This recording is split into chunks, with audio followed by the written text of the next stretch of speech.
Leader opposition. धन्यवाद सभापति महोदय। टूटा हुआ लश्कर का भरम देख रहे हैं, जिले इलाही की करम देख रहे हैं, ताकत का नशा अक्ल पे हावी है आपकी, आप वो देख ना पाएंगे जो हम देख रहे हैं। माननीय सभापति जी, मैं आज इस प्रस्ताव के विरोध में इसलिए नहीं उपेक्षित हुआ हूं क्योंकि मैं विपक्षी दल का नेता हूं महोदय। आज मैं इसलिए आया हूं क्योंकि यह प्रस्ताव संविधान के मूलभूत भावनाओं के विरुद्ध है महोदय।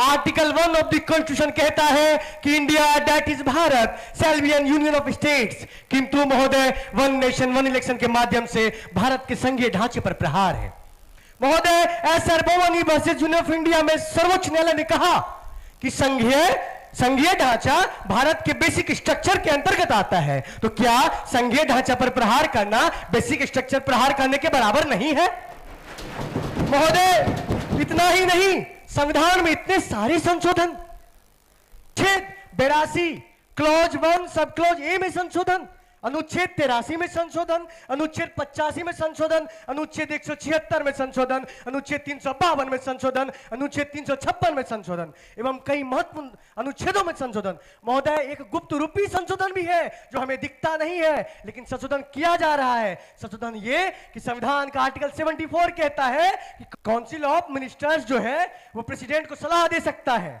किंतु महोदय इलेक्शन ऑफ कमीशन को यह गुप्त पावर दे देना कि वह भी प्रेसिडेंट को सलाह दे करके किसी राज्य की सरकार को भंग कर सकता है, किसी राज्य में चुनाव करवा सकता है, यह कितना हद तक सही है? यह गैर लोकतांत्रिक है, गैर संवैधानिक है महोदय।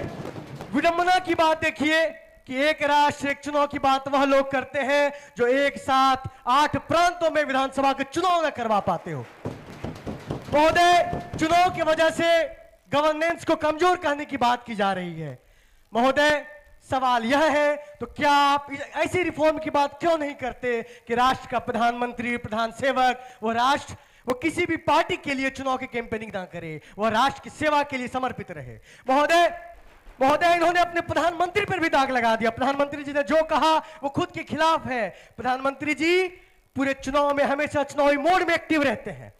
आजाद भारत की ये पहले से प्रधानमंत्री है जिनका कार्यकाल का 1/4 भाग चुनावी कैंपेन में बिजी रहता है महोदय। सवाल यह है, कोविंद जी की रिपोर्ट पेश की जाती है महोदय। सवाल यह है, तो क्या किसी के प्रांत में अगर सरकारें गिरती हैं तो क्या आप प्रांत के चुनाव के साथ साथ लोकसभा के भी चुनाव फिर से करवाएंगे महोदय? इतना ही नहीं, हमारे प्रधानमंत्री जी ने कहा कि भारत में, भारतीय लोकतंत्र में चुनाव त्योहार है महोदय। मैं आपके माध्यम से प्रधानमंत्री जी को कहना चाहता हूं, हमें हमारी त्योहार हमारी इच्छा से मनाने दीजिए ना, हमसे हमारी त्योहार मनाने की शक्ति तो मत छीनिए ना। प्रधानमंत्री जी आप देश के राष्ट्र सेवक हैं, सत्ता के केंद्र में उपस्थित सभी साथियों को मैं कहता हूं कि महोदय आपके माध्यम से कि चुनाव विकास में अवरुद्ध पैदा नहीं करता, बल्कि चुनाव लोकतंत्र को जीवित रखता है और भारत लोकतंत्र की जननी है महोदय। विकास के जो पॉइंट्स होते हैं, पॉइंटर्स होते हैं, वह होते हैं पॉलिसी, वह होते हैं विदेशी निवेश, वह होते हैं संसाधन, किंतु चुनाव में खर्च विकास में अवरुद्ध पैदा नहीं करता महोदय। इतना ही नहीं महोदय, अटल बिहारी वाजपेयी जी को कोट किया गया, कहा गया, अटल जी ने कहा कि धड़कनें अगर धड़केंगी समझिए लोकतंत्र खतरे में है महोदय। मैं बाबा साहब को कोट करना चाहूंगा कि बाबा साहब ने कहा कि अगर जनप्रतिनिधि के दिलों की धड़कन जब तक धड़कती रहेगी तो मानिएगा लोकतंत्र सुरक्षित रहेगा, क्योंकि जनप्रतिनिधि के अगर दिलों की धड़कन धड़क रही है मतलब उन्हें डर है कि वो सत्ता न खो दे, वो जनता के हितों के लिए कार्य करेगा। अंत में मैं एक शेर के साथ कंक्लूड करना चाहूंगा कि जो सच और झूठ में दूरी है वो दूरी समझते हैं, सियासी हाकिमों की हम भी मजबूरी समझते हैं, वो अपना हक समझते हैं, निवाला छीन लेने का डकैती को बहुत से लोग मजदूरी समझते हैं।